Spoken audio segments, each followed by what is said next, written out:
mind has this tendency towards getting used to the good that is already happening and the tendency towards fearing the worst. The evolutionary part of the brain is better to prepare than to have to deal with something. So the brain is constantly looking at that negative. Something bad will happen. What I have is not enough. I think it's part of the brain's way of protecting ourselves, survival.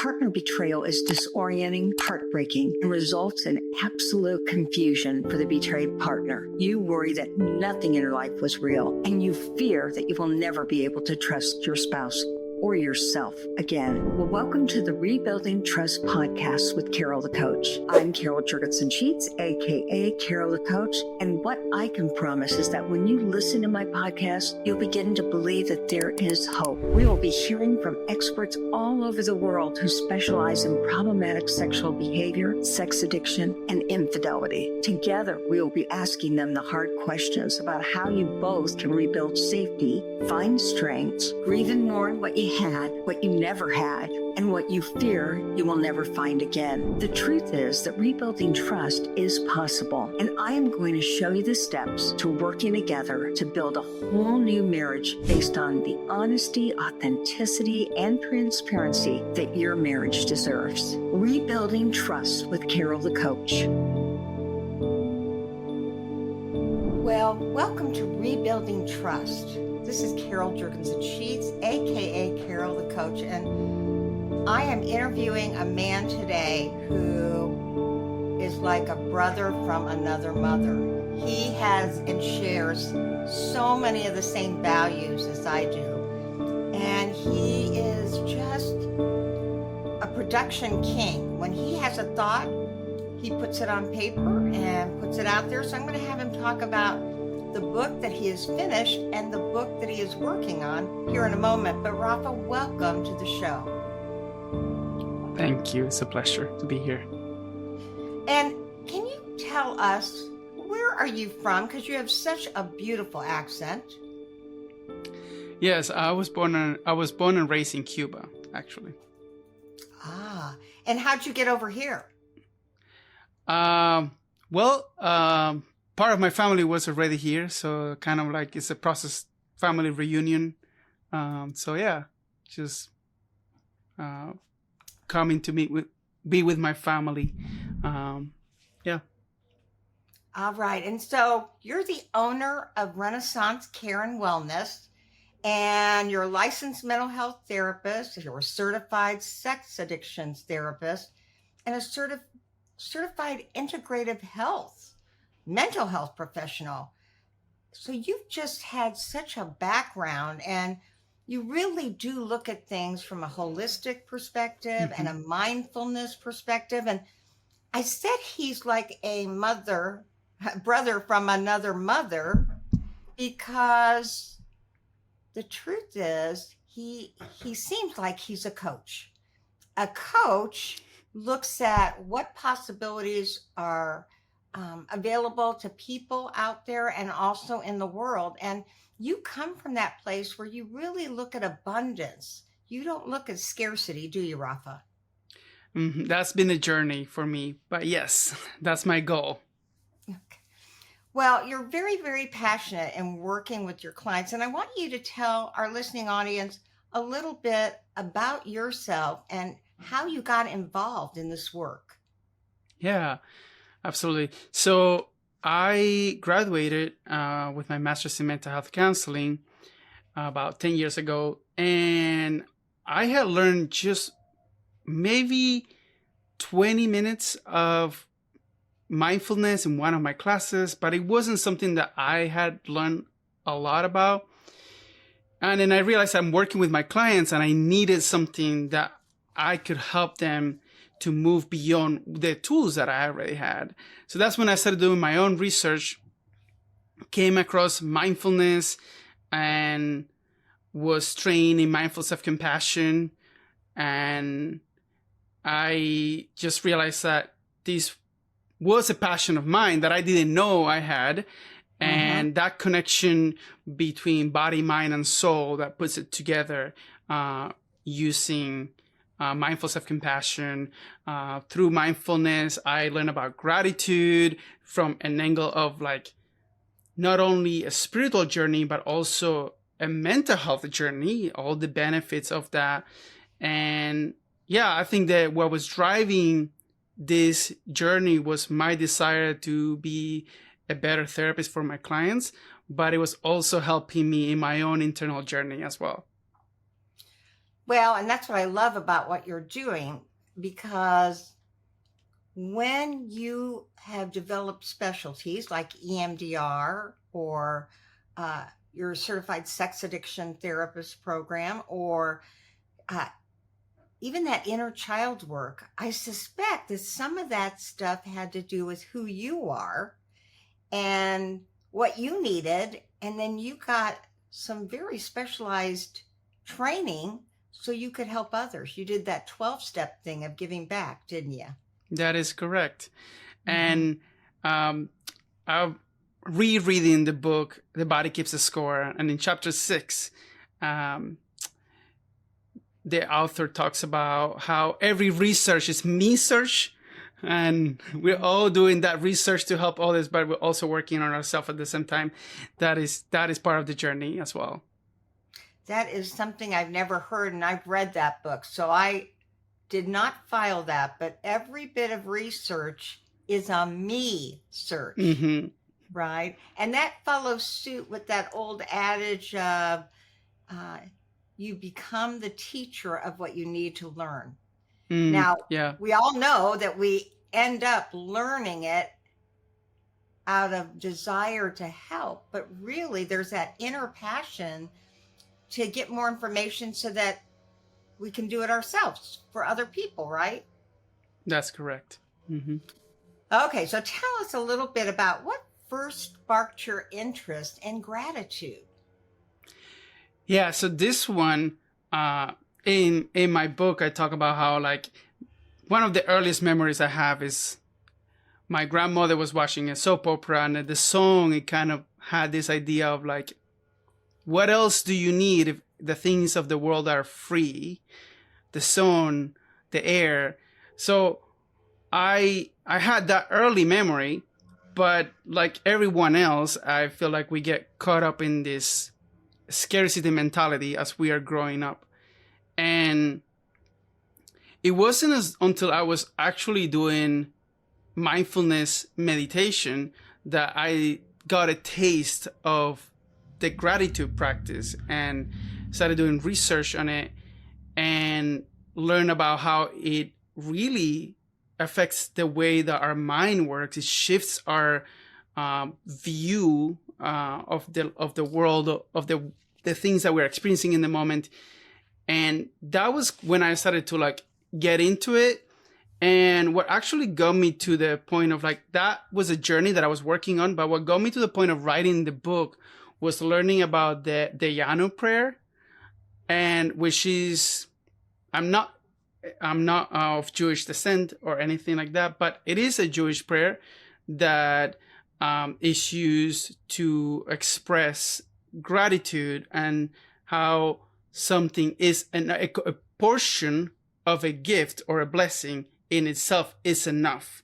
So it kind of starts expanding into every single portion of a blessing in itself is enough. And that's where I'm like, okay, I could write about this because this is so inspiring when I started working on it. So that's where the idea of like doing the book and creating the prompts for others to use that layered way of being grateful about something, which I think adds richness to just saying, I'm grateful for this. Oh, I 100% agree. And now spell that for our listening audience. Yes, and I have to write it down so I can spell it. DAYENU.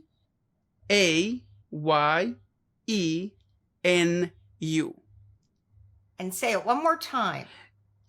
I am 100%, I'm not 100% sure, but every time I pronounce it, it sounds a little bit different. It's Dayenu. I think at times I pronounce it Dayenu, but I think it's either Dayenu or Dayanu, and I will have to like do a little more into that, research into that. I was talking to a friend of mine who is actually of Jewish descent, and he spelled it out for me, pronounced it, and now it's always like, is it Dayenu or Dayanu? But yeah, I think it's that Dayanu sounds a little more right. I agree with you, and that's exactly what I think it is also. And I know for some people that may be the first time they've heard that. And truly it's a practice of gratitude, isn't it? Mm-hmm. Yes. Now, one of the things that appeal to our listeners, because they're men and women with problematic sexual behavior and their partners, and there may or may not have been infidelity. I mean, some people that struggle with infidelity aren't sex addicts, but they have this problematic sexual behavior. And you and I both know that one of the things we ask both partners and the betrayer to do is to create a sense of gratitude. You know, start a gratitude journal, put it in your prayer, but always speak the things that are working in their lives so that they aren't actually, they don't go into shame. Mm-hmm. You know, it's so easy to go into shame if you're a betrayer or even if you're a partner, and wondering about all those minutes and hours that were lost with the kids because the problematic sexual behavior stole that from them. And you wrote this book, and I have to look it up, but isn't it the 40 days of gratitude Journey? Yeah, 40-day gratitude journey. And so tell us what the book is like, because I want our listening audience to be thinking this is one of the 10 recovery tools that I talk about that will help to bring you back and actually restore you to your own sanity. So this book, because you sent me a copy, was so simplistic and well done, and it gives you food for thought every day. So tell us a little bit about it. Yeah, I didn't want to write a book that explained how to do gratitude or about gratitude. I think there's enough of those out there. I wanted to have a book that was practical with specific like day by day prompts to practice gratitude. But it's not a simple prompt as in pick one thing that you're grateful for and just say what you're grateful for. It describes the prompt. It asks you to use the prompt from the Yanu prayer, and that structure, it goes something like this. If this blessing had happened in my life, or this component of this blessing, and not this other component, it would have been enough. So that's what the Yanu means. It would have been enough. And the idea is to pick one blessing at a time and dissect it into all the different components of that blessing. It could be, you know, you're walking outside and you see the sun, and then the sun, you feel it in your skin and you see the beauty, you see how it energizes you, and then you break it down into every single component, and you state that every single component of that blessing in itself is enough.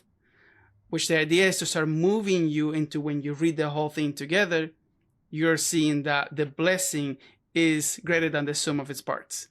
Is a bigger component. And so you just gave us an example. And maybe you do that personally yourself, but can you share from your own life how you use this structure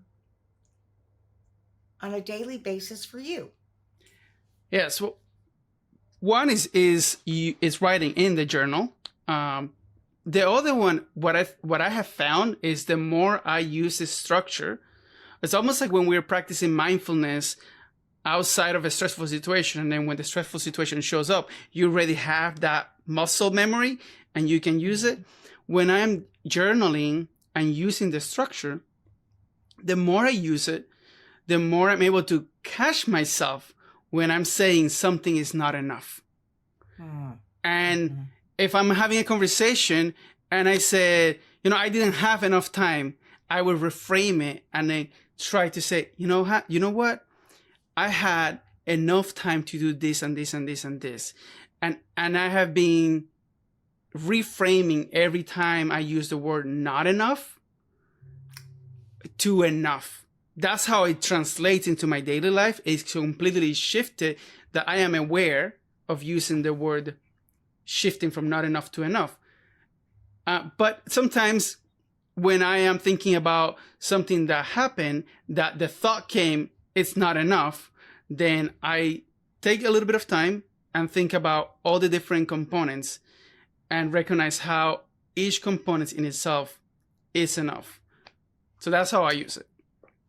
And so you do something that I'm always talking about, and that is you have found a way to identify when you're having some negative thoughts and reframe it or cognitively change it into something that's honest and real, right? And it takes you out of that scarcity mentality. And, you mentioned the scarcity mentality in the book. And so where do you think that comes from? Because again, our listeners are mostly people that have either been down one or two paths. They've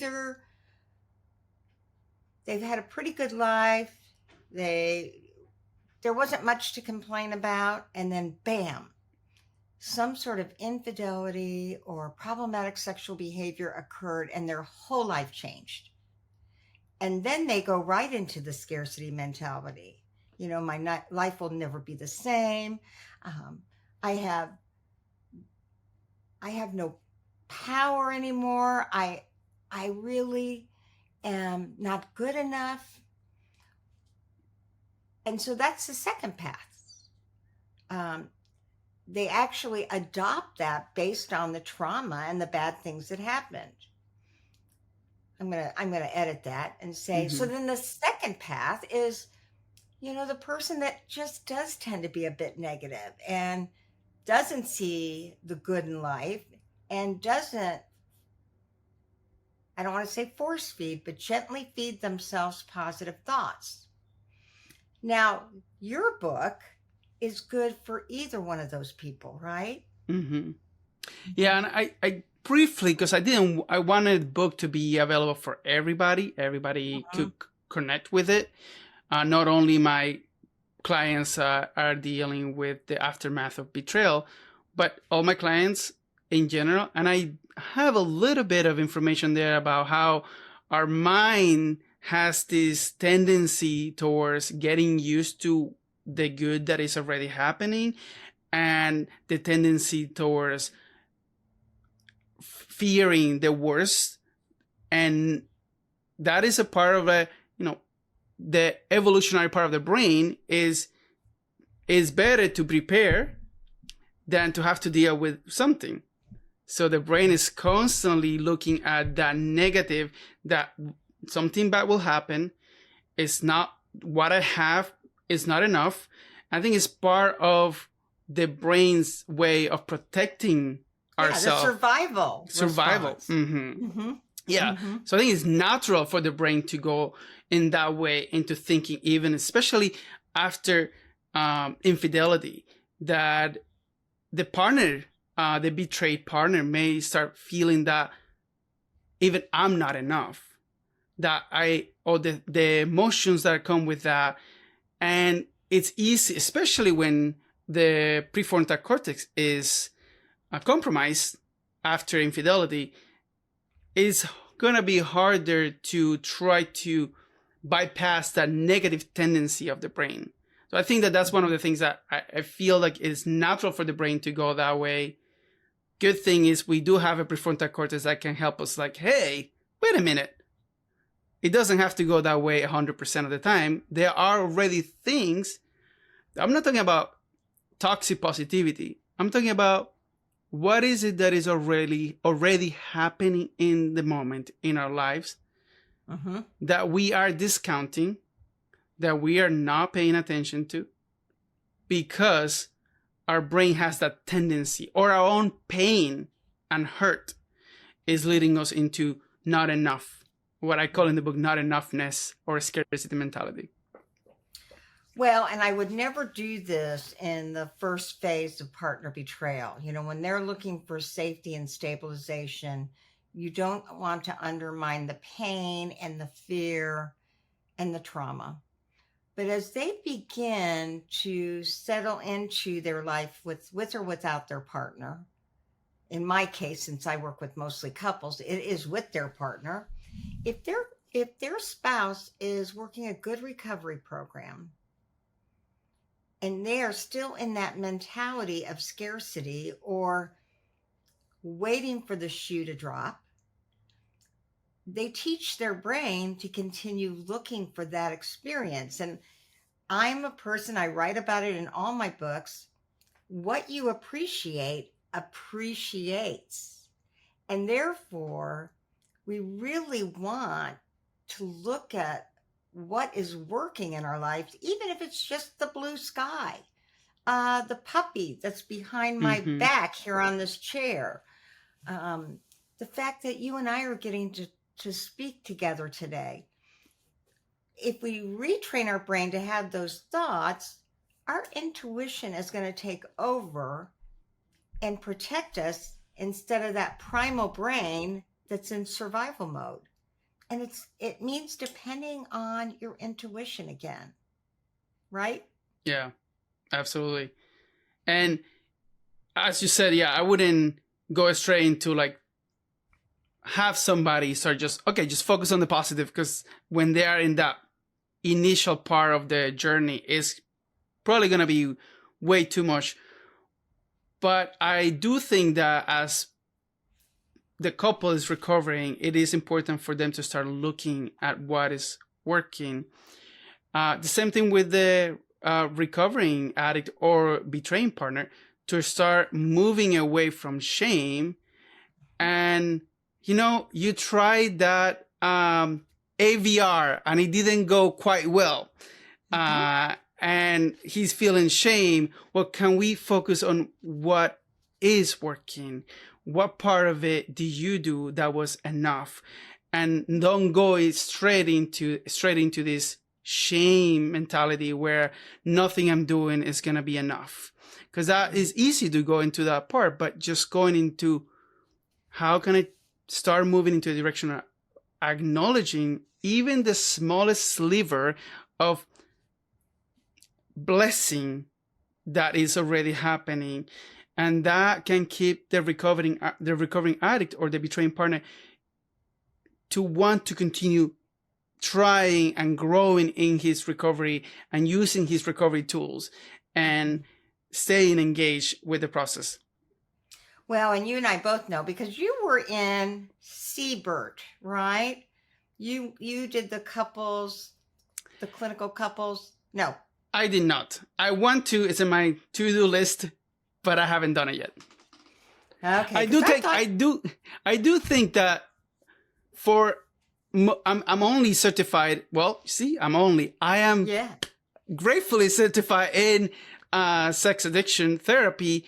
And as I'm working with this, I consider myself to be a very partner sensitive therapist. So I'm always looking for the couple, their relationship, and seeing how I'm working with one of them, seeing how this could benefit the couple. So I'm always reading books about it and read your books. So I keep that in mind as I'm working with the individual. Well, and I guess I've seen you in so many of my trainings, and you've been such a positive participant that I thought you were part of ERCM, which for anybody who's listening is the Early Recovery Couples Empathy Model.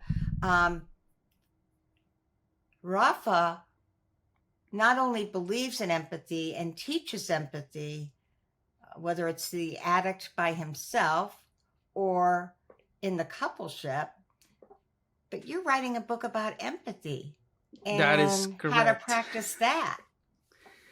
Yeah, I wanted again not to write a book about empathy itself, but I wanted to have a book where you did a really good job with a book about showing empathy to their partners. But I want a book that is more of a practical exercises that my client can sit and try every day, to include radical acceptance, mindful self-compassion, as a way to reduce that shame and then give them the strength to show up with empathy. The goal is empathy from the beginning, authentic empathy to their partner. But I think at times a lot of my clients have shared that it's not that they don't want to, they want to, they try, but they feel this sense of shame that even when they do try to show empathy, they fall short, or in their mind, they don't feel like they're doing enough and it's not working. So the idea is to help them go back to square one, sitting with their own emotion, acknowledging the experience that did happen, recognizing that it is painful, and accepting the reality of what it is, and moving into a process of extending compassion to themselves, not as a way of like, well, now that I have forgiven myself, I'll do what I want, but as a way of like, now I am able to fully show up to my partner. Oh. Well, you and I both know that when somebody who has done something wrong, whether it's a betrayer or just somebody who made the wrong choice and knows that he or she has hurt somebody, if we go into shame, then we make it all about us. Mm-hmm.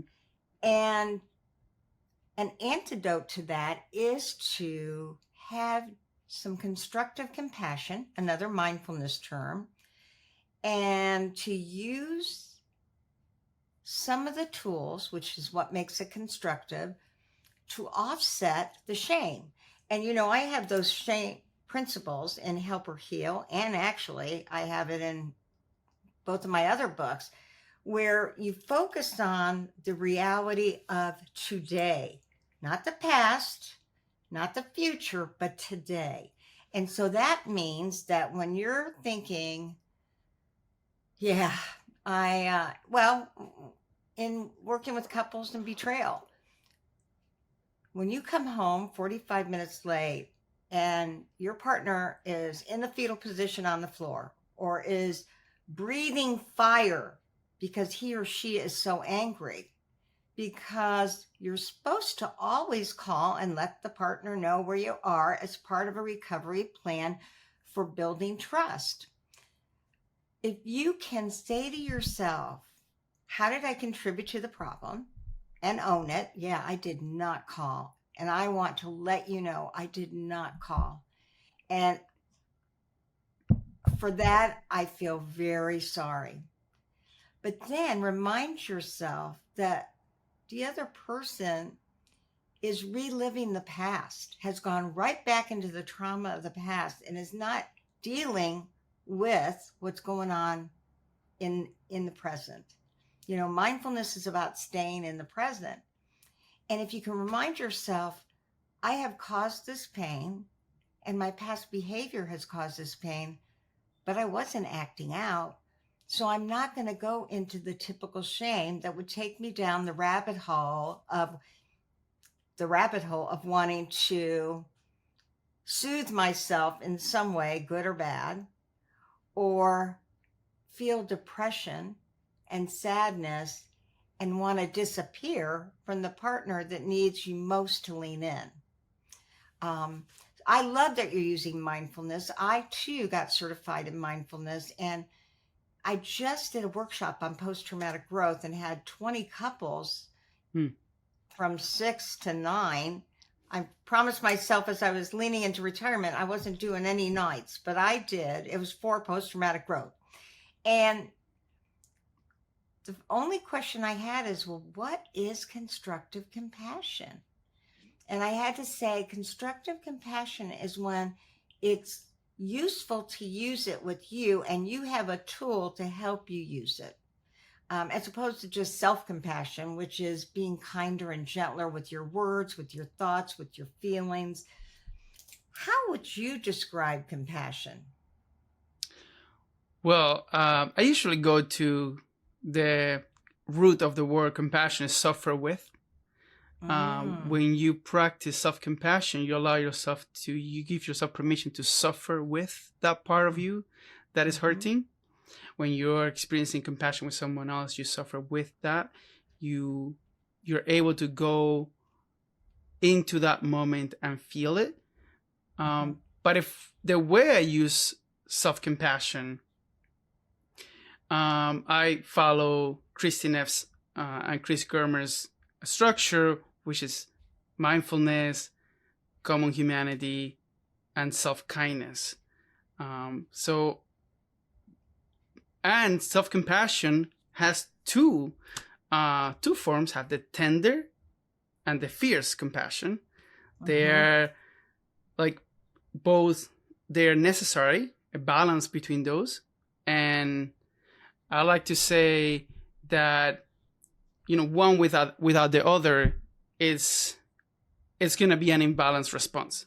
So if the partner is experiencing a lot of tender compassion, which is loving, connected presence, and not fierce compassion, which is brave, empowered clarity, then the behavior is going to come across as complacent or permissive, and she or he may not be standing up for themselves. And if they're on the other end of the spectrum, if they're only doing, let's say the betraying partner is only engaging in fierce compassion, brave, empowered clarity, and is standing up for himself, but is not showing tender, loving, connected presence, then it's going to come up as aggressive and pushing onto the other person. So for me, compassion or self-compassion involves that balance between the fierce and the tender. And that ideal balance is like I am able to show up to that inner child with tenderness, the inner part of me that is hurting, and I'm able to show up outwardly with protective or providing stands. That helps create healthy boundaries in a relationship. So I don't know, that was a long answer to self-compassion. But yeah, I could talk more about that for a while. I love the idea of self-compassion in individuals are also in couple together. One of the books that I recommend, which has nothing to do with addiction or infidelity or even partner betrayal, is A Complaint-Free World. Have you ever read it? Well, it is a pastor who challenged his congregation to go 21 days without complaining. From, it's going to rain today, to my husband is driving me crazy. My dog is taking too much of my time, whatever it would be. And so you wear a purple rubber band around your wrist. This is from that book. And you're supposed to go 21 days. So you wear the band around your wrist. And when you catch yourself complaining, oh, that television show was too long. Oh, we don't have enough money. Then you flip it to the wrist and you start your count again. And I loved the book. And I went 19 days without one complaint. And I said, this is good. And I'm good at this. And I was really excited. And then I was driving to work. It was like almost 8 o'clock in the morning. And my Thai food that was in one of those styrofoam containers I stopped fairly fast, and the Thai food fell into my briefcase and, of course, opened up and spilled all over all my files, all my appointment book. And so, A, it was greasy, horrible gravy. And B, I love the smell of Thai, but it was the smell of Thai in my briefcase. And so I said a few expletives, and I'm like, I can't believe I was so stupid. I was so stupid to not put that on the front seat with me, or I was so stupid not to put it in a glass container. And I just went on, and then I went, oh no, I have to start my day back over, and my count is 21 days, and I did. What it does is it trains you to notice how you talk to yourself. Mm-hmm. And I highly recommend it. He did it with his entire congregation, and they all expressed that they felt better about themselves and the world because they had practiced that technique. Now, you are a certified sex addictions therapist, and you used your gratitude journey with the people that you work with. Tell me how you've seen it change lives. So, the book just came out, Mm-hmm. but I have been encouraging my clients to practice gratitude when we do the 3 circles. I always try to make sure that we have some type of mindfulness, gratitude, mindful self-compassion in there as part of the outer circle. And the idea May I is... ask you, I don't want to interrupt you, but just for our listening audience, explain to them what the 3 circles is. Wow, now you caught me on the spot. Okay, so the 3 circles, as I understand it, is a tool that they use in Sex Addicts Anonymous. Well, at least that's where I borrow it from. That's where it came from. Okay. Patrick Carnes wrote it.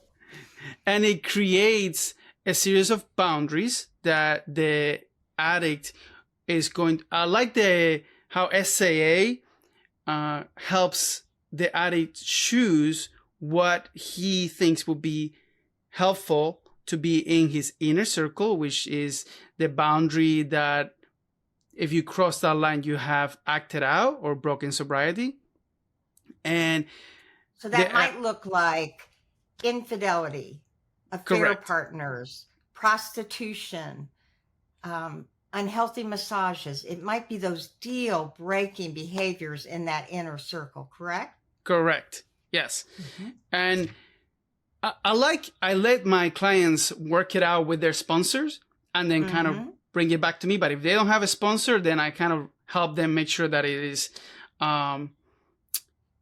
well written and it makes sense, and they're not just trying to get around, saying that they're only going to do X, Y, and Z once a year. I'm like, okay, that doesn't make sense. But anyway, so the middle circle is that gray area boundary where if they're engaging in that behavior, that doesn't necessarily mean that they have acted out.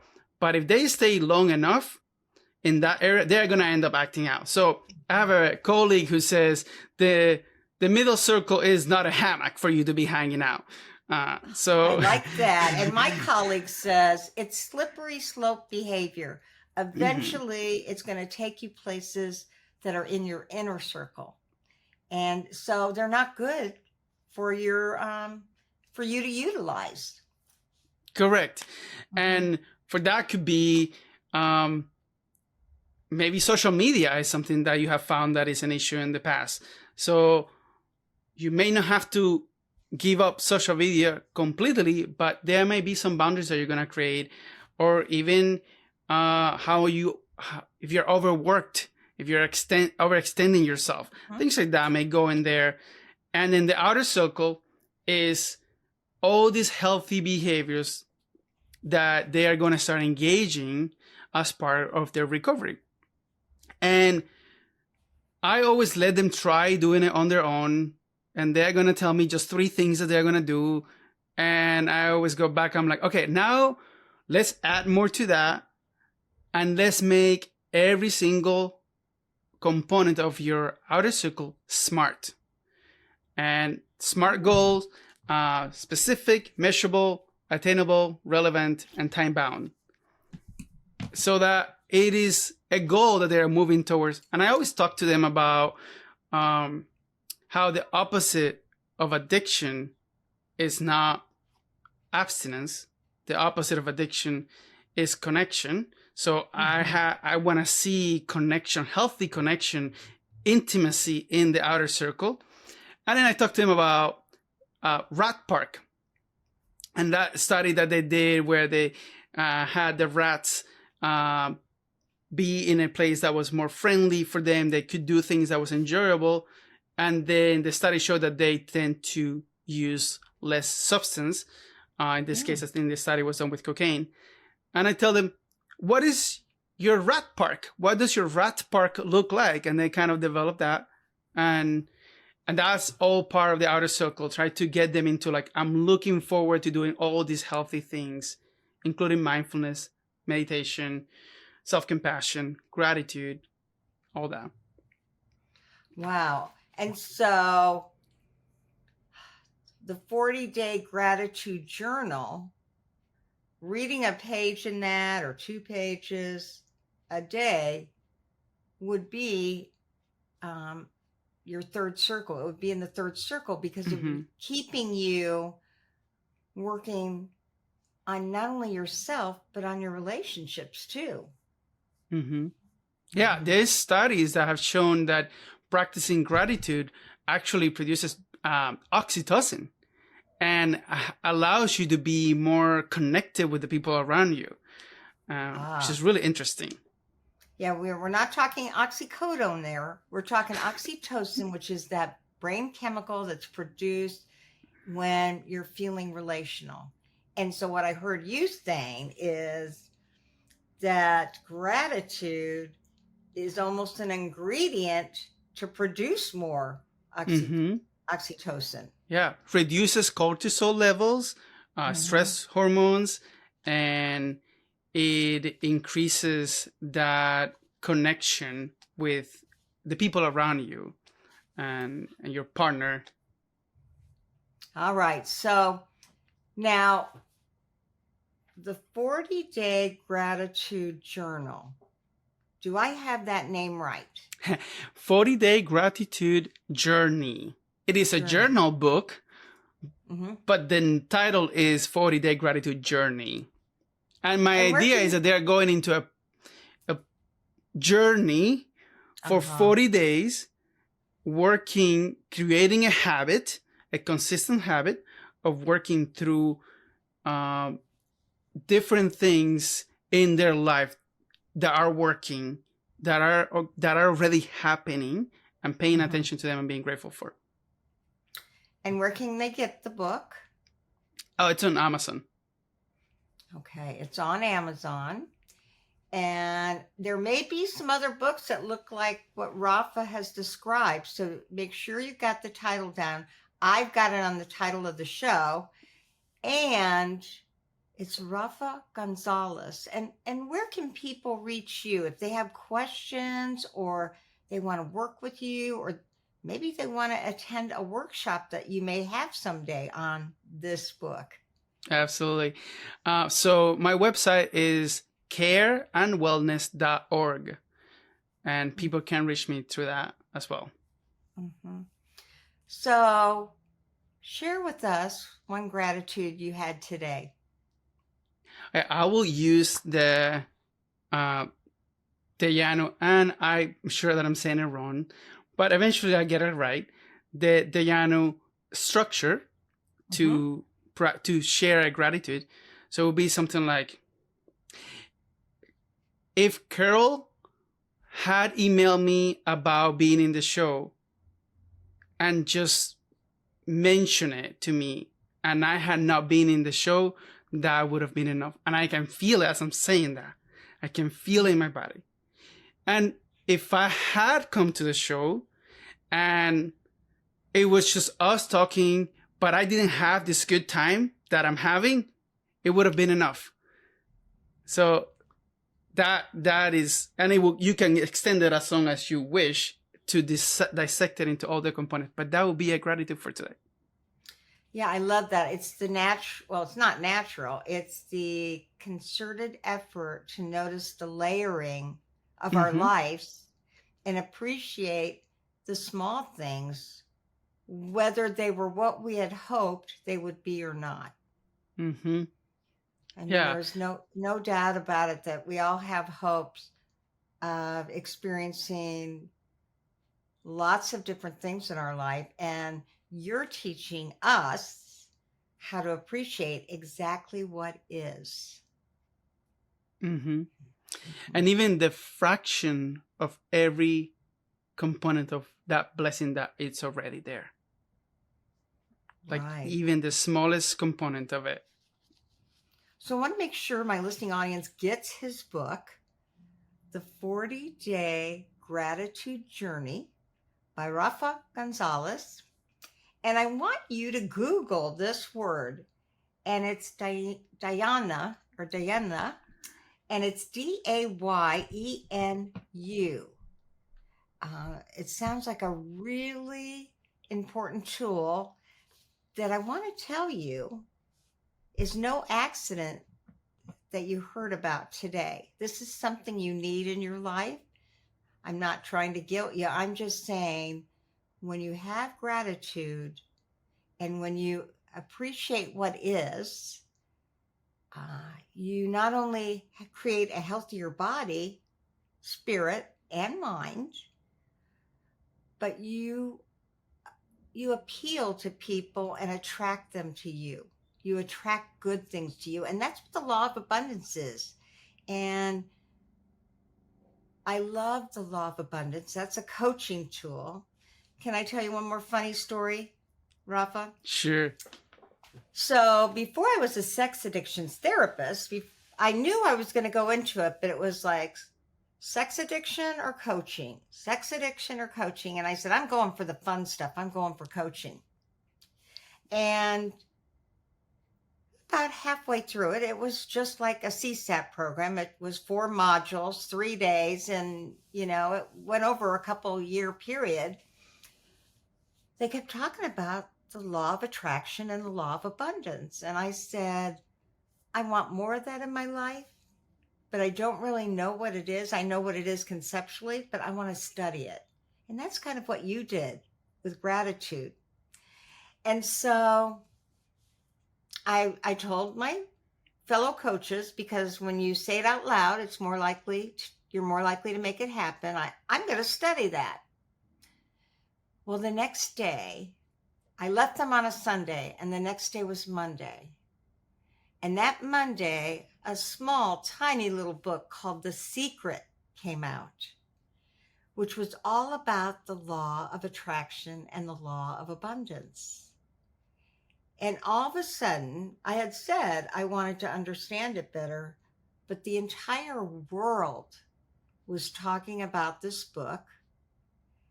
And that morning, I already went out and rented from the library 11 books on it. So I'm like, I am set. I am set to do this work and to create it for me. And I just see you, Rafa, as being a shining star in all of our lives. We are so lucky to have you as a certified sex addictions therapist. This is tough work, and Rafa always has really positive energy. I don't say he always feels it, but he manifests it for his clients and for his colleagues. So Rafa, I want to say that my gratitude today is having to be able to talk to you and to learn more about your book and to practice what you're asking us to practice. And I'll keep you posted, and I'll let you know how I'm doing when you come back after you've finished the empathy journey. What are you going to call that one? It's the same Probably name, going to be 40-day empathy journey. There you go. Thank you so much, Rafa. You're very welcome. Thank you. One thing I wanted to add is that after you said that about the CSAT training, one of my favorite memories from the CSAT training was hearing Patrick Carnes talking about that idea of visualizing something and focusing on that and having that dream and having that intention and direction as part of a recovery. And I think that is exactly where this kind of meets. And one of the books that we was recommended reading in my, I think it was one of the modules in CSAT training, was about gratitude as well. Yeah. Well, okay, one last story, and that is about Patrick Carnes. So after I get my coaching degree, my certification actually, then I looked into the CSAT world. Again, for people that don't know, it's a certified sex addiction therapist training program. And Mod 3 was specifically taught by Patrick Carnes, and it was about leaving a legacy, and it was about changing your thinking, and it was about not being a victim anymore to your sex addiction, but realizing that not only were you a survivor, you were a thriver. And I went up to him and I said, "You are being groomed by a coach, aren't you? You are in practice with a coach." And he said, "Yes, I hired a coach this last year. It was one of the biggest coaches in the world." And he goes, "I have gotten so much from that, and I just want to pay it forward." And that's what you're doing, Rafa. You are paying it forward. So thank you very much. Thank you.